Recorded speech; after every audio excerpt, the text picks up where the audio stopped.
Didn't take very long after meeting you for me to make a move. Less than a week.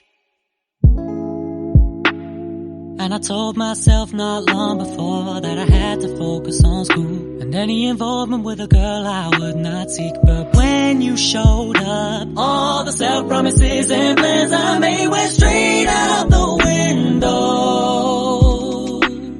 I had the courage to start this, but I went about it all wrong. I'd never done it before, so I didn't know what I was doing. If I hadn't messed up so bad, if I would've made up my mind, if I would've accepted your offer instead of turning you a lie, if I wouldn't have let my doubts convince me that I knew best, if I wouldn't have listened to my head instead of what's in my chest, if I hadn't messed up so bad, if I'd taken more time to think, then I wouldn't be tearing my hair out, regretting every word I spoke.